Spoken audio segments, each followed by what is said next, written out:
Show. Je vous laisse comme d'habitude vous connecter pour ce huitième live. Allez, allez, je vous attends, c'est parti.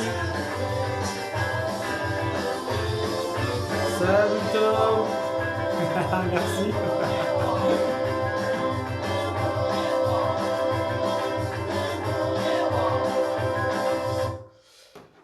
Eh oui, bonjour tout le monde.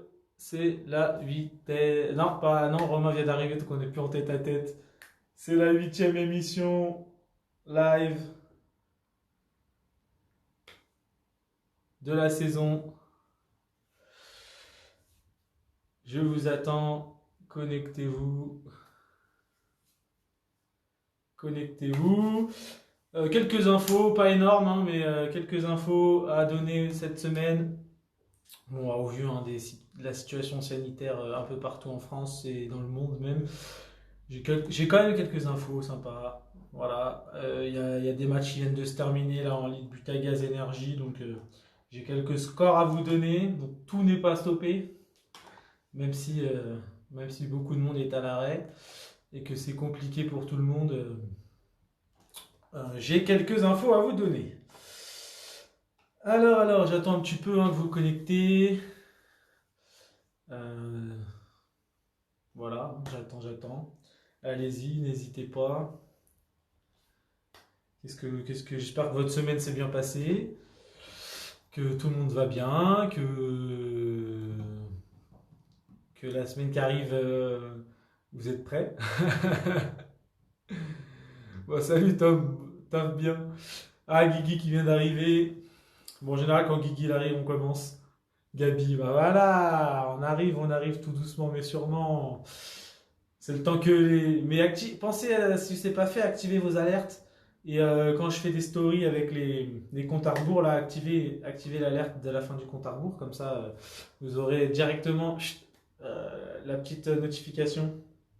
Je fais ça maintenant, je mets un petit compte à rebours dans la journée. Comme ça, vous mettez l'alerte. Comme ça, vous êtes alerté que c'est le début de l'élan Handball Live Show. Mais normalement, vous connaissez l'horaire et le jour, c'est tous les dimanches à 18h30, sauf exception, mais ça je préviens avant. Donc voilà. Bon, on va commencer hein, avec les actus handball international, puisque vous le saviez, la semaine dernière, je vous l'ai dit, c'est la semaine internationale pour l'équipe de France masculine de handball, avec un nouveau capitaine qui a été désigné cette semaine, voilà, enfin un nouveau, en soi, je pense qu'il avait déjà pas mal de leadership dans l'équipe. C'est Michael Guigou qui succède à Cédric Sorendo, qui préfère un petit peu se mettre en retrait du capitanat, de tout ça, parce qu'il sent bien aussi, je pense qu'il va bientôt prendre sa retraite internationale, mais même s'il ne l'a pas encore annoncé, il va faire encore peut-être une ou deux compétitions, mais je pense que le fait que c'est bientôt la fin, il passe la main avec un autre. Bon, Michael Guigou, il est aussi un peu plus sur la fin que sur le début, mais c'est pas mal de changer un peu et puis de savoir qui, en l'absence de Karabatic, etc., a les rênes de l'équipe. Donc voilà, donc Michael Guigou qui succède au capitanat de Cédric Sorendo, qui jouera donc le nouveau leader de l'équipe de France. Parlons donc toujours d'équipe de France masculine, puisque vous le savez aussi, on en a déjà parlé, on attendait de savoir qui était le prochain adversaire sur les trois. On savait qu'il y avait déjà l'Autriche et la Norvège pour le Mondial 2021. Eh bien, on connaît maintenant le désigné, donc c'était le Confédération d'Amérique du Nord et des Caraïbes, il manquait celui-là. Et donc, faute de ne pouvoir organiser un tournoi qualificatif, parce que je ne sais pas si vous êtes au courant, il n'y a plus de Copa América comme il y avait avant, elle s'est stoppée depuis déjà 2 ans. Maintenant, ils font le sud et le nord et le centre de l'Amérique. Il y a vraiment 3 trucs distincts. Et du coup, parce que en fait, maintenant qu'il y a 32 équipes au championnat du monde, il fallait qu'ils puissent désigner un peu plus de monde, je crois aussi ça. Et puis il y avait une disparité en termes de niveau aussi, je crois. Mais bon, Donc du coup, il n'y a plus de Copa América, mais il y a des tournois pour se qualifier. Donc il y avait normalement à faire donc pour se qualifier pour le mondial. Et donc, et ben, comme ils ne peuvent pas organiser le tournoi, la Confédération d'Amérique du Nord et les Caraïbes a demandé à l'IHF de trancher eux-mêmes. Voilà, vous désignez qui participera. Bon, on s'en doute. Bon, si vous voulez, je vous donne les pays. Vous allez peut-être essayer de pouvoir deviner. Donc Canada, États-Unis, Groenland, Mexique. Et après, c'est les Caraïbes, c'est Antigua et Barbuda, Bahamas, Barbade, îles Vierges, Britanniques, les îles Caïmans, Cuba, Dominique, République dominicaine, Grenade, Haïti, Jamaïque, Porto Rico, Saint-Christophe et Niue, Sainte-Lucie et Trinidad et Tobago. Alors, si vous avez une petite idée, c'est pas très compliqué. Je pense que il y a ça qu'à jouer. Bon, c'est mon avis personnel, hein, mais c'est les États-Unis qui ont été désignés. Donc, la France jouera en phase de poule contre la Norvège, l'Autriche et les États-Unis. Voilà, parce que il s'est dit pour le choix que c'était une nation importante pour le développement du handball. Bon, bref. Bof. Je sais pas ce que vous en pensez vous, mais les États-Unis au handball, jamais vu. Et en plus, si vous voulez savoir comment va être construite l'équipe des États-Unis, non, le Canada et les États-Unis sont pas en entente. Bah, a priori non, parce que pour sélectionner les joueurs des États-Unis, c'est très drôle, hein. Ça sera sur vidéo pour choisir les joueurs de l'équipe nationale. Donc, les joueurs qui jouent en national, donc aux États-Unis, devront envoyer une vidéo de leurs exploits, enfin, de ce qu'ils font en match, ce qu'ils font en, ce qu'ils font du coup en, ouais, Biden va investir dans le hand. Donc voilà, ils vont devoir envoyer une vidéo et ils seront sélectionnés par rapport à une vidéo. Alors je trouve ça complètement ahurissant. Alors certes, on est en novembre et le mondial est en janvier, mais je pense qu'ils ont assez de temps pour aller quand même voir un peu les équipes nationales de chaque État pour jouer. Ouais, bah je sais pas. En tout cas, c'est peut-être parce qu'ils n'ont pas enlevé Confédération d'Amérique du Nord et des Caraïbes.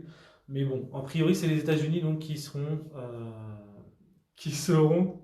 qualifiés et qui sélectionneront leurs joueurs sur vidéo. Bon, why not, hein. On verra ce que ça donnera. Ça sera bon, normalement un petit match gagné facilement pour les équipes européennes. Voilà. Sinon, toujours sur ce mondial 2021 en Égypte, parce qu'il faut se rappeler. Ouais, voilà, envoie ta vidéo, ils vont te nationaliser américain. Tu vas pouvoir. Ils vont te trouver, t'inquiète, ils vont te trouver des ancêtres bidons. Ils vont inventer des. Ils font bien voter les morts, alors pourquoi ils feront pas, ils n'inventeraient pas un ancêtre américain hein, pour que tu puisses avoir la nationalité. Donc, deux binômes français seront présents en arbitrage. Oui, au pire, hein, ils vont naturaliser des Cubains. Mais normalement, mais c'est ce que je disais, donc ils vont faire sur vidéo, sélection sur vidéo. Voilà. Après, il y a de toute façon, il y a la communauté hispanique euh, des États-Unis. Je pense que c'est un peu plus eux qui doivent jouer au handball aux États-Unis. Je connais pas du tout, mais alors pas du tout le handball des États-Unis. Il faudra regarder un peu sur internet. À savoir que je crois qu'une coupe de la Ligue avait été jouée à l'époque, en 2003 ou par là, dans les années 2000, il y a une coupe de la Ligue qui avait été jouée, je crois, à Miami. Et c'était Montpellier contre je sais plus qui. Euh, je crois que c'était joué aux États-Unis. Justement pour aider au développement du sport outre-Atlantique, parce que c'est vrai que c'est pas un sport très développé en dehors des pays d'Amérique du Sud, où là on a souvent des équipes. J'espère qu'ils connaissent les règles, bah, ils vont devoir les apprendre au pire. Non, mais je sais qu'il y a des équipes aux États-Unis, à New York et tout, j'avais vu deux trois trucs, mais Bah voilà, bon bah on verra de toute façon quand on y sera. Donc deux binômes seront présents en arbitrage au mondial. C'est une première en dehors, donc, dans un mondial en dehors de la France. C'est la première fois de l'histoire de l'arbitrage français qu'on a deux binômes, oui, d'arbitres qui seront présentes au mondial. Et ça sera donc, bah, comme d'habitude, les sœurs Bonaventura, hein, on les connaît, bon, qui sont très très décriées par certains, qui sont préférées par d'autres. Chacun a son avis sur ce paire. Et une deuxième paire que je ne connais pas, personnellement, je n'avais jamais entendu parler de leur ce nom. Karim et Raouf Gasmi, voilà. Donc c'est a priori deux paires de frangins et frangines qui sont arbitres. Bien sûr, leur parcours dans le mondial, bah, ça sera toujours en fonction de l'équipe de France parce que plus l'équipe de France va loin, moins ils ont de chances d'arbitrer. Passons à l'équipe de France féminine, puisque approche l'Euro 2020, nos championnes d'Europe là en titre vont remettre leur titre en jeu. Et avant ça, il y a un petit tournoi préparatoire en Golden League. Euh, voilà, les meilleurs arbitres, bah voilà, c'est très bien, c'est parfait ça. Donc en Golden League, puis l'Euro 2020, donc en Golden League. Euh, les Françaises auront dans leur poule le Danemark et la Norvège comme d'habitude, et l'invité c'est l'Allemagne. Donc les matchs ça sera le 26, le 28 et le 29 novembre. Le 26 à 20h45, le 28 à 17h et le 29 à 16h45. Oui, oui, moi aussi je trouve que les sœurs Bonaventura elles régressent d'année en année. La dernière fois, j'ai regardé plusieurs matchs et elles y étaient, c'était un peu une catastrophe. Mais bon, c'est peut-être l'âge hein, qui fait qu'elles voient moins bien, elles ont moins de réactions. Et l'Euro, donc la France qui commencera donc, le 4 décembre, qui commencera face au Monténégro. Ensuite, elles se confronteront à la Slovénie et elles termineront le premier tour par le Danemark. Donc du coup, match de préparation contre le Danemark et on va les rencontrer en phase de poule. Donc on va pouvoir un peu plus se rendre compte. Et si vous voulez savoir un peu le groupe qui a été sélectionné, pour les gardiennes, on retrouve la paire d'arbitres, la paire de gardiennes, on va dire quasiment numéro un. Il manque juste Amandine Leno, mais c'est Darle Gloser, voilà. Et en troisième, parce que Amandine n'est pas là, c'est Gabriel. Les ailières, ça sera Valentini, notre capitaine Sirava Dembele Pavlovic. Et la source, en arrière gauche, Kanor, Niakate et Enzimenko. En demi-centre, Nokandi, Pino et Zahadi Dena. En arrière droite, Kouyaté, Lacrabert, Sercien, Hugolin. En ailière droite, Kotanea et Flip. Et en pivot, Edwige, Fopa et Ngan. Ouais, ma Cléopâtre Darle, oui, c'est ma gardienne préférée. Euh, on le sait. Est-ce que si elle n'est pas là, tu cries au boycott? Bah non, non, ça va. Il y a Gloser et en général, si c'est pas Darle, c'est Leno. Donc, mais c'est Cléopâtre, moi que je préfère. Mais on a des très très bonnes gardiennes dans l'équipe de France. Ça, il n'y a pas de souci. Donc voilà pour les équipes de France, à savoir que moi je croise les doigts, on puisse voir quelques matchs en clair, voire tous, mais ça m'étonnerait. Ou en tout cas, au moins à partir des, je pense, ils vont faire comme d'habitude, hein, à partir des finalités. Si l'équipe de France y est, TF1 là, qui se positionne souvent maintenant sur l'équipe de France sur TMC. Et, et on verra. C'est César. Il change vite d'avis. Comment ça, je change vite d'avis? Non, je reste sur Cléopâtre Darle, moi, mais après Gloser et Leno je crois qu'on a un trio de gardiennes de but au niveau mondial, elles font partie des meilleures. C'est peut-être pas 1, 2, 3, mais parce qu'il y a aussi il y a la gardienne des Pays-Bas aussi qui est excellente. Mais en tout cas, elles font partie des. Je crois qu'on a les quatre sur les trois, on a les quatre des meilleurs. Enfin, on a trois des quatre meilleures gardiennes mondiales. Donc ensuite, passons à la Ligue des Champions masculine. Alors, c'est un peu la catastrophe. Bon, déjà, c'était la semaine, comment dire, la semaine internationale, donc il n'y a pas eu de match, ni en Lidl Star League, ni en Ligue des Champions. Mais bon, il y a de plus en plus de matchs reportés. Petite info, Final Four, le Final Four 2019-2020 de la saison dernière qui a été décalé au 28 et 29 décembre. Ça y est, on connaît définitivement les quatre sélectionnés, c'est Kiel, Barcelone, Veszprém et Paris. Et le tirage au sort pour savoir qui sera en demi-finale contre Paris, ça sera le 10 novembre. Voilà, dans 2 jours, on saura, donc mardi, qui Paris rencontrera en demi-finale de cette Ligue des Champions de la saison dernière. C'est particulier, en plus à Kiel, il y a des anciens joueurs de Paris, bon, c'est un peu le bordel, mais bref. En Ligue des Champions féminines, c'est pareil, c'est la catastrophe, l'hécatombe partout. Brest qui devait aller jouer contre, vous vous souvenez, la semaine dernière, je fais le petit jeu de mots avec Dragon Ball là, contre l'équipe croate de Podravka Vegeta. Et ben, c'est reporté. Les Croates, elles sont covidées, voilà, pour inventer des mots. Elles ont le Covid, une certaine partie, donc il n'y a pas de match. Et comme elles devaient rejouer la semaine prochaine, le 14, contre elles, mais là-bas cette fois-ci, donc Brest, ça m'étonnerait qu'ils se déplacent d'ici une semaine aussi. Donc on verra.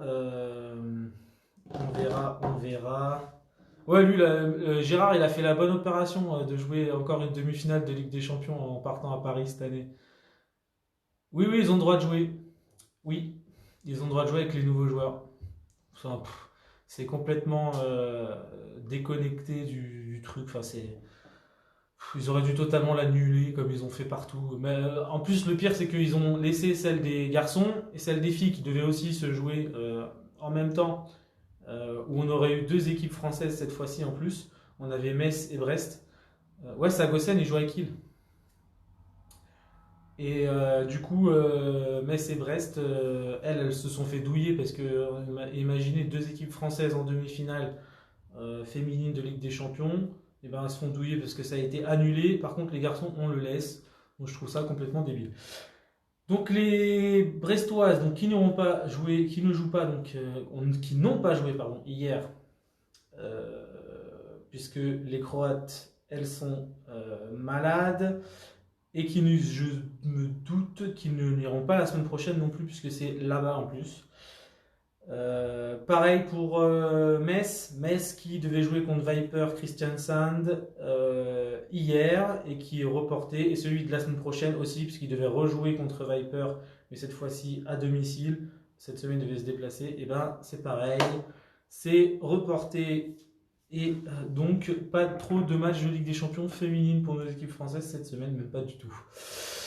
Lidl Star League, bah, rien de neuf puisqu'il n'y a pas eu de match. Et nous avons de la Ligue But à Gaz Énergie. Si Paris gagne, Marseille va dire que c'est une fausse Ligue des Champions, une coupe au rabais. Ah, c'est bien le seul sport où on va dire que c'est une coupe au rabais, même si elle a été jouée dans 6 mois après qu'elle aurait dû être jouée. Donc, 7e journée de Ligue But à Gaz Énergie, il n'y a eu que 3 matchs de jouer. Mérignac a perdu contre Besançon 24-29. Dijon a perdu contre Toulon-Saint-Cyr 24-34. Et Brest a gagné contre Saint-Amand Porte du Hainaut 44-19. Là, il y a eu 2 matchs qui se sont joués pour la 8e journée. Aujourd'hui, il y en a eu 2. Il y a Fleury-Loiret qui vient de battre Mérignac 34-25. Et Nantes qui a battu Nice 28-27. Voilà pour les infos. Bon, le classement, on a toujours Metz qui est en tête, mais qui s'est vu son match de la 7e journée qui devait être joué ce week-end euh, a été reporté, donc contre Plan de Cuc. Mais bon, on se doute qu'ils auraient gagné. Hein, Plan de Cuc qui est dernier. Eux, ils sont premiers invaincus. Mais bon, c'est leur premier match de. D'ailleurs, c'est leur premier match de Ligue Butagaz qui est reporté pour Metz. Et les autres matchs reportés. À voir pour les matchs qui vont se dérouler mercredi, puisqu'il y en a 3. Et par chance, ou en tout cas, la Ligue Butagaz Énergie, ils ont décidé de diffuser tous les matchs du mois de novembre. Donc, comment ça va se passer? Il y aura toujours. Il y a Sport en France, la chaîne Sport en France qui. La chaîne Sport en France qui augmente d'un match ses diffusions par journée, donc du coup du mois de novembre. Donc ils vont diffuser 2 matchs de Ligue Butagaz Énergie. Et sinon, tous les autres matchs, vous allez pouvoir les regarder sur les pages Facebook des équipes qui reçoivent. Donc regardez un petit peu les calendriers. C'est pas qu'on 192 sur Bbox. Et dans les mêmes eaux à peu près, je crois, pour la Free. Et donc du coup, pour aller là tout à l'heure, du coup, je regardais moi Fleury contre Mérignac, je l'ai regardé sur Facebook, parce que sur le Facebook du Fleury, ils étaient en direct pour diffuser le match. Donc ça sera ça tout le mois de novembre. Tout le mois de novembre, vous pouvez voir les matchs de Ligue Butagaz Énergie sur les réseaux sociaux. Chaque club va le diffuser.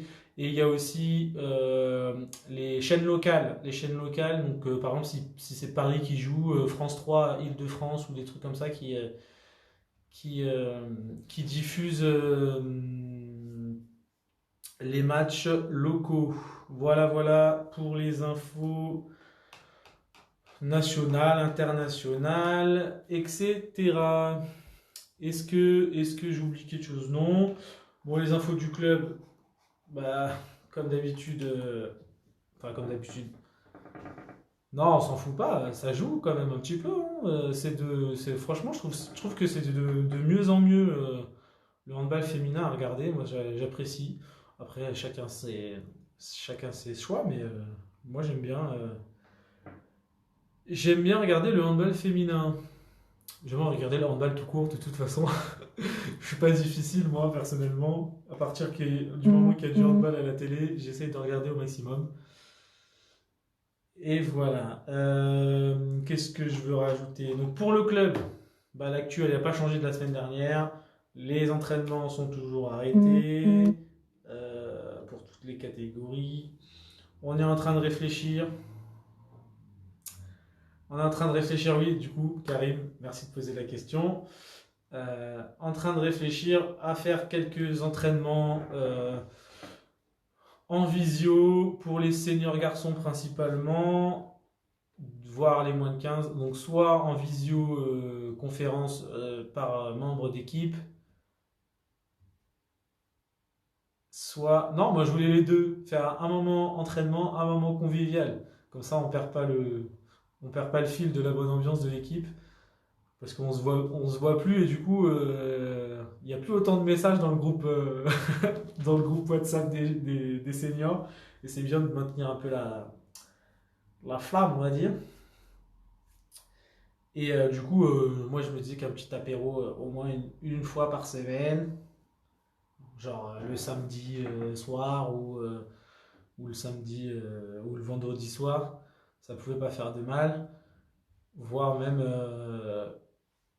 un autre moment de la semaine, au moment où tout le monde le plus est dispo, comme ça on est tranquille. Mais au moins, voilà, faire au moins un entraînement en commun, parce que chacun fait ça chez soi, et des fois c'est un peu chiant, je dois l'avouer. Des fois c'est un peu ennuyeux d'être tout seul à s'entraîner, et c'est un peu démotivant, alors que si on est tous ensemble, même si on est en visio, qu'on se voit par écran interposé, ça peut déjà être plus sympa que tout seul devant soi-même. Soit on se met un miroir, on est devant soi-même et c'est un peu, on se parle tout seul, c'est un peu nul.